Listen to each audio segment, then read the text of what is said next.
안녕하십니까. 김광선 교수입니다. 하나님의 자녀로 사는 삶은 영생으로 사는 삶이고, 하나님의 일꾼으로 사는 삶은 소명으로 사는 삶입니다. 이 세상에서 진정으로 잘 사는 삶은 어떤 삶일까요? 이 세상에서 우리는 시한부의 인생을 살고 있습니다.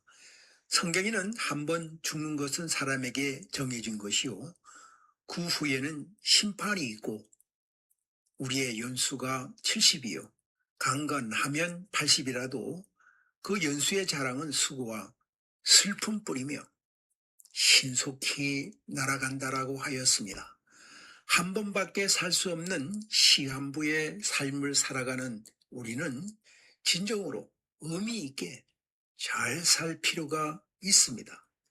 정승인 목사님은 생명에서 소명이라는 그의 저서에서 진정으로 잘 사는 삶은 생명으로 부름받은 하나님의 자녀로서뿐만 아니라 소명으로 부름받은 하나님의 일꾼으로서 풍성한 열매를 맺는 삶이라고 했습니다.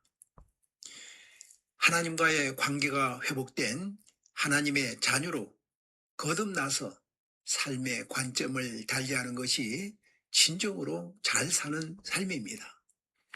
하나님은 예수 그리스도를 믿음으로 의인되어 하나님과의 관계가 회복된 하나님의 자녀가 되는 것을 가장 먼저 바라십니다.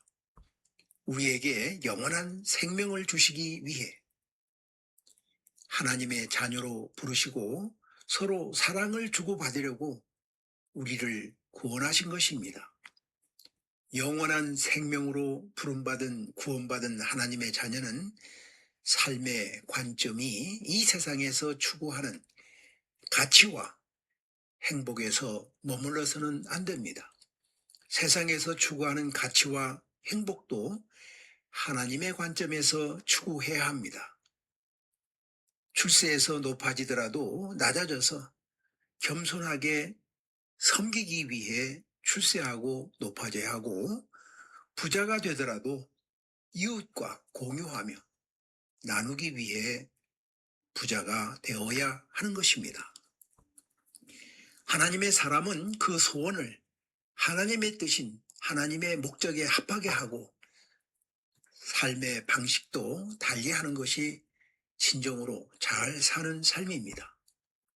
하나님은 우리가 하나님의 자녀가 되어 영생할 자로 살아가는 것으로 만족하지 않습니다. 하나님의 자녀로 부른 것은 우리로 하여금 하나님의 원하시는 일을 하기 위함이기 때문입니다. 하나님의 사람들은 삶의 목적과 방식도 하나님의 소원인 하나님의 뜻, 하나님의 목적에 합하게 살아야 합니다. 이러한 삶은 소명으로 부름받은 하나님의 일꾼으로 사는 삶으로 이렇게 살아갈 때에 하나님의 사람으로 온전하게 하며 모든 선한 일을 행할 능력도 갖추게 하십니다.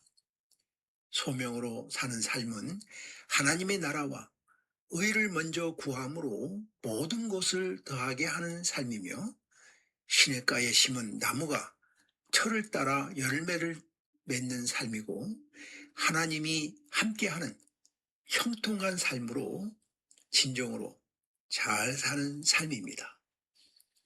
애청자 여러분, 여러분 모두 영생으로 사는 하나님의 자녀가 될 뿐만 아니라 소명으로 사는 하나님의 일꾼들이 다 되시기를 바랍니다. 감사합니다.